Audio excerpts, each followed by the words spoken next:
아이고, 김 선생, 요즘 왜 그렇게 얼굴 보기 힘들어? 집에서 혼자 우울하게 뭐해? 사람이 좀 푹적거리는 데도 나오고 그래야지. 혼자 있으면 병나, 병. 자꾸 그렇게 숨어 지내면 남들이 이상하게 생각해. 우리가 나이가 들수록 더 어울려야지, 안 그래? 자네 없으니까 모임 분위기도 예전만 못해. 맞아, 맞아.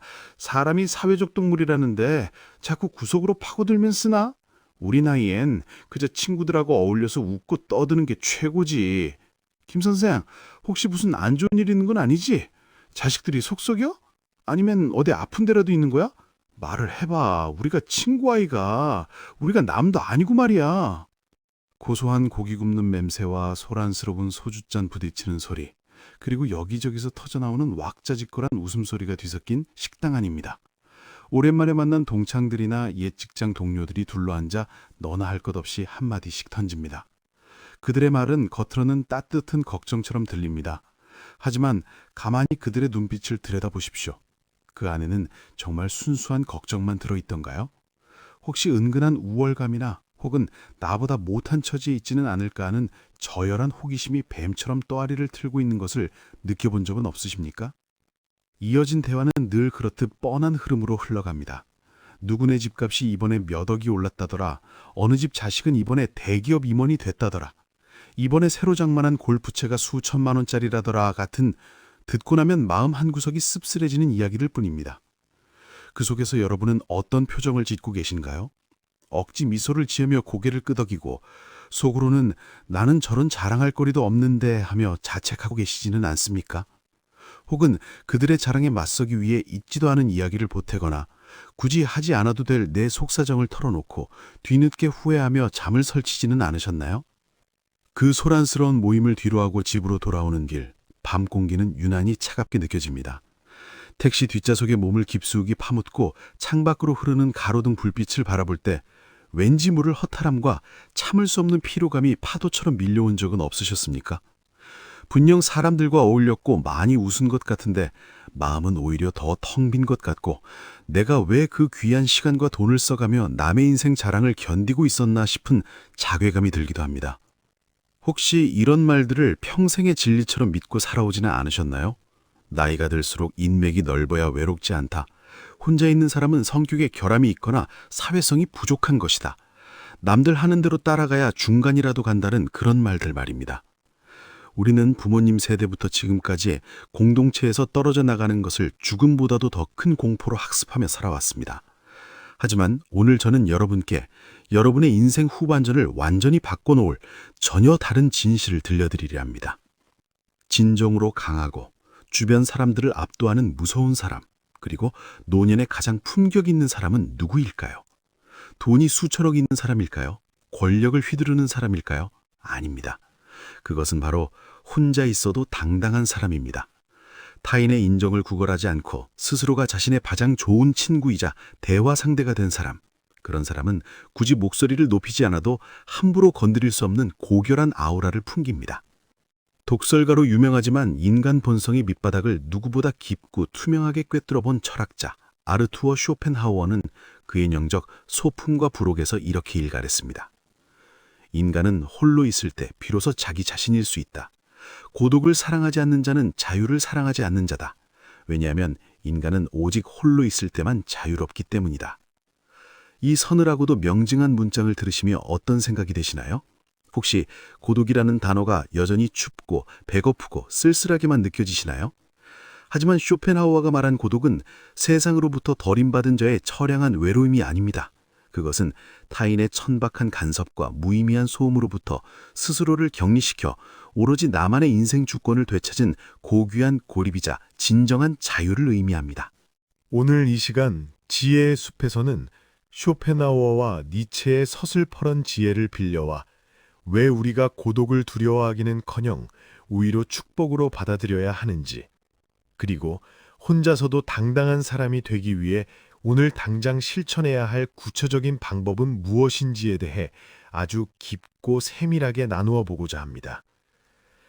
평생을 남의 눈치 보며 가족과 사회가 정해준 정답대로 사느라 지칠 대로 지친 당신의 영혼에 시원하고 너른 그늘이 되어줄 지혜의 숲으로 여러분을 정중히 초대합니다. 우리는 왜 그토록 타인에게 집착하고 그들의 사소한 반응 하나하나에 매달릴까요? 쇼펜하우어는 그 근원적인 이유를 내면의 빈곤이라는 날카로운 단어로 설명했습니다. 내면이 가난한 사람은 그 텅 빈 구멍을 메우기 위해 끊임없이 외부의 자극을 찾아 나섭니다. 타인의 칭찬 한마디에 도파민을 느끼고 화려한 모임의 중심에 서야만 자신이 살아있음을 확인받는 것이지요. 마치 밑 빠진 독에 물을 붓듯 시끄러운 소음과 번잡한 인맥 속에 자신을 억지로 던져놓지만 그 끝은 늘 허망한 뿐입니다. 한번 상상해 보십시오. 어느 은퇴한 중년 남성의 이야기를요. 그는 직장에 다닐 때만 해도 늘 사람들로 북전이었습니다. 수첩에는 인맥이 가득했고 주말마다 골프 약속이 끊이지 않았죠. 그는 자신이 아주 잘 살고 있다고 믿었습니다. 하지만 은퇴하고 직함이 사라진 순간 그 많던 인맥은 썰물처럼 빠져나갔습니다.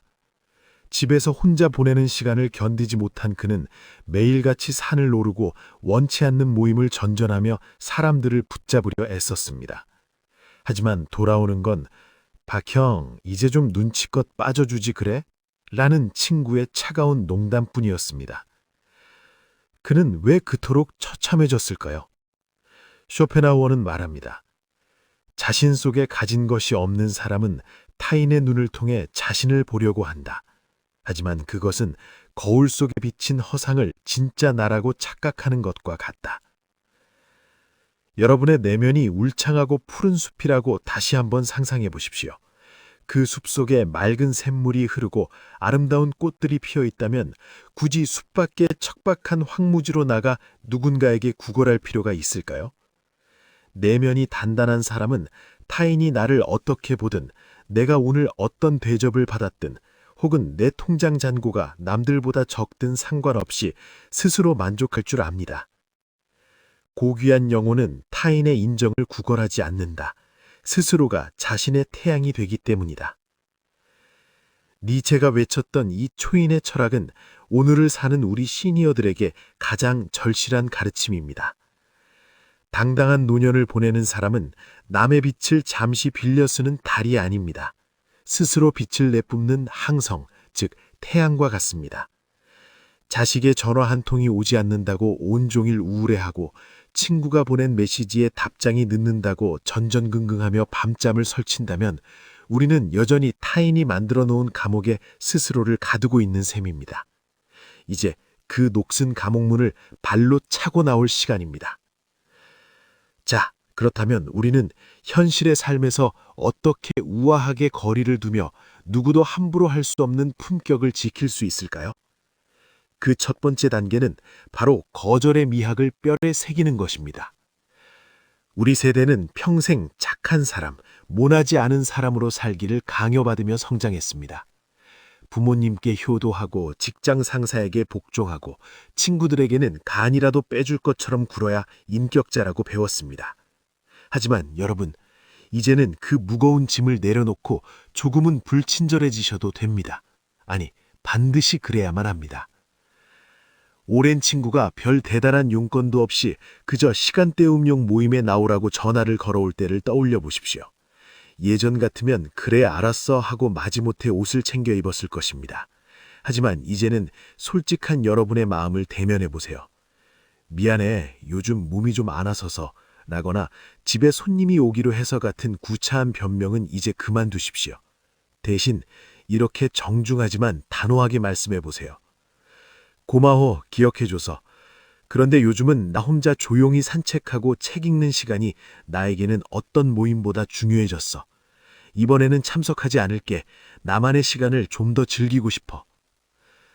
이 말을 내뱉을 때 심장이 두근거릴지도 모릅니다. 상대방이 당황해서 "너 혹시 어디 아픈 거 아니니?" 라거나 "무슨 기분 나쁜 일 있어?" 라고 되물을 수도 있습니다. 심지어 뒤에서 당신을 변했다느니 교만해졌다느니 비난할 수도 있겠지요. 하지만 두려워하지 마십시오.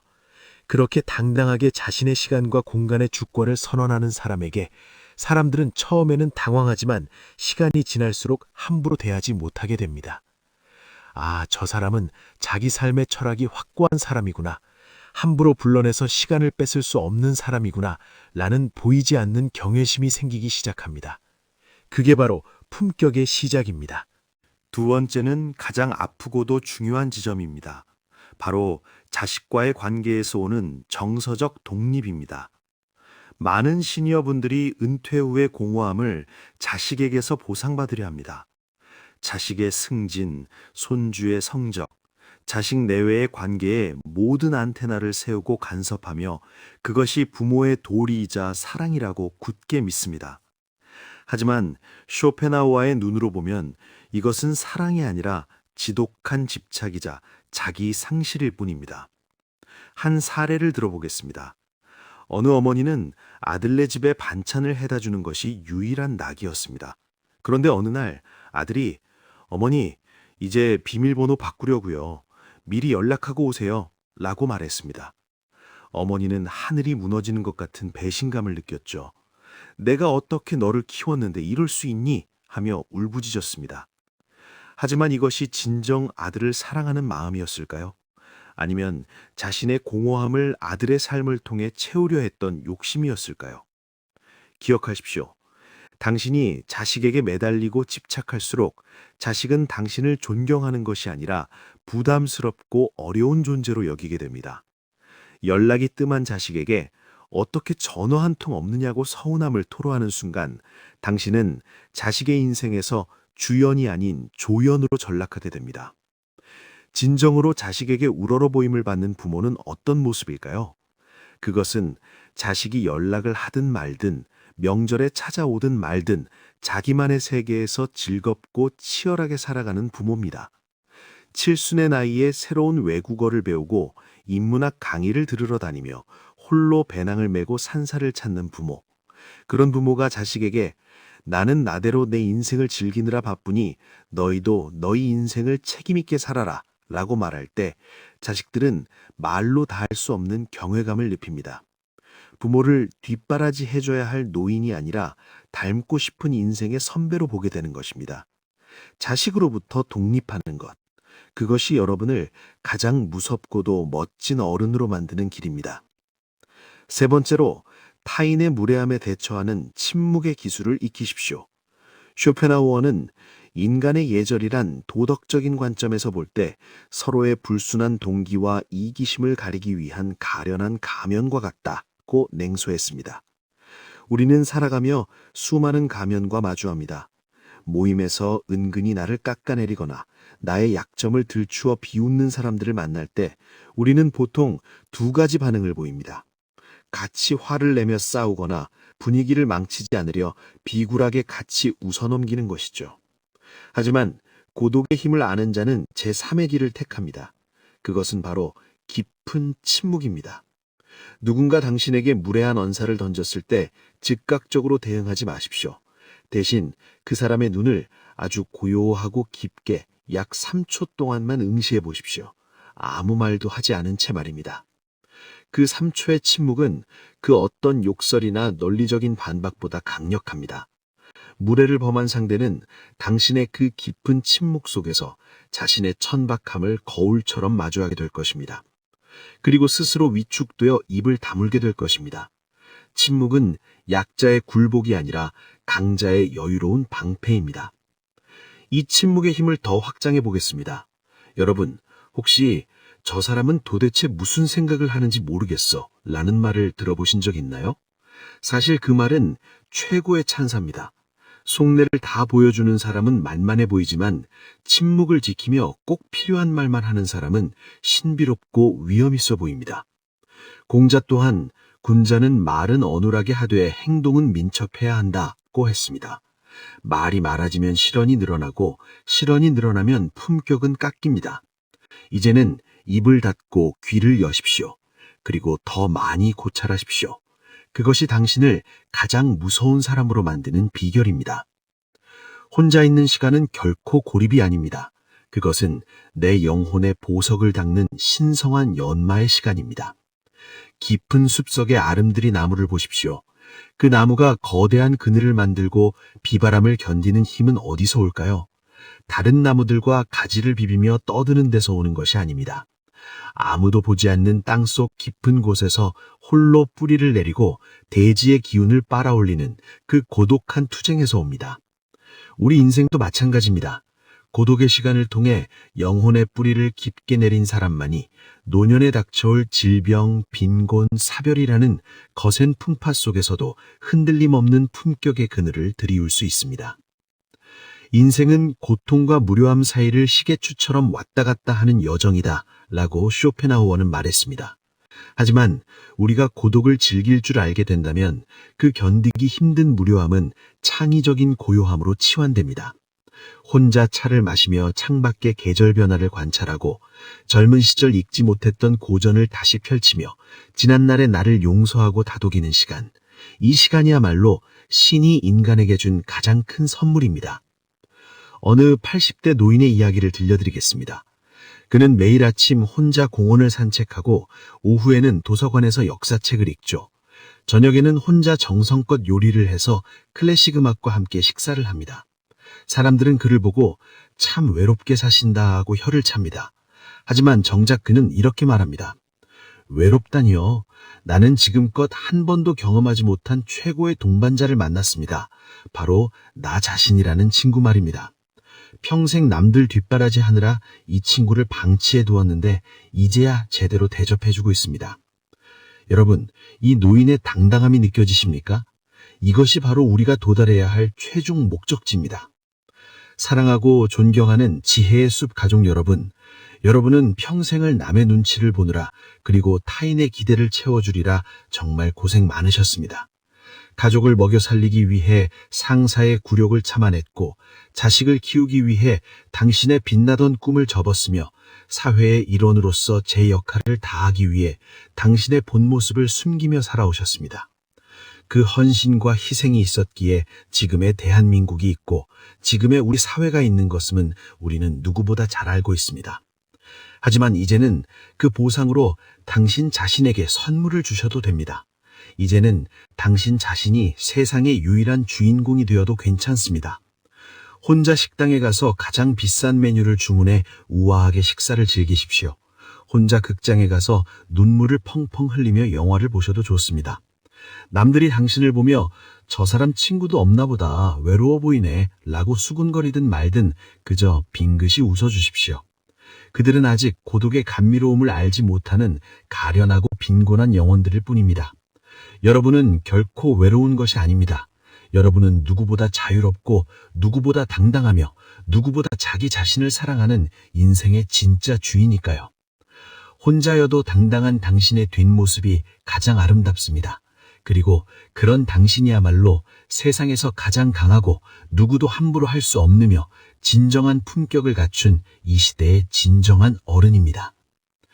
오늘 저희 지혜의 숲이 나누어드린 이야기가 고독의 무게에 눌려 힘겨워하던 여러분의 가슴 한구석에 작은 위로와 용기의 불꽃이 되었기를 진심으로 바랍니다. 여러분이라는 이름의 울창하고 너른 숲을 가꾸는 이 소중하고도 고독한 시간을 저희는 늘 같은 자리에서 응원하고 지지하겠습니다. 오늘의 이 지혜가 여러분의 마음에 깊이 닿으셨다면 이 따뜻한 지혜의 숲이 더 멀리, 더 깊게 퍼져나갈 수 있도록 마음을 보태주세요. 여러분의 구독과 좋아요는 더 깊은 통찰과 지혜를 전하는 소중한 양분이 됩니다. 여러분의 평온한 노후와 누구보다 당당한 홀로서기를 진심으로 축복합니다.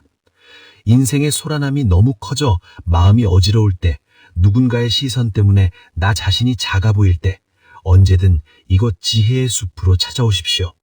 여기는 당신의 지난 세월을 존중하고 당신의 다가올 인생을 귀하게 여기는 인생의 안식처입니다.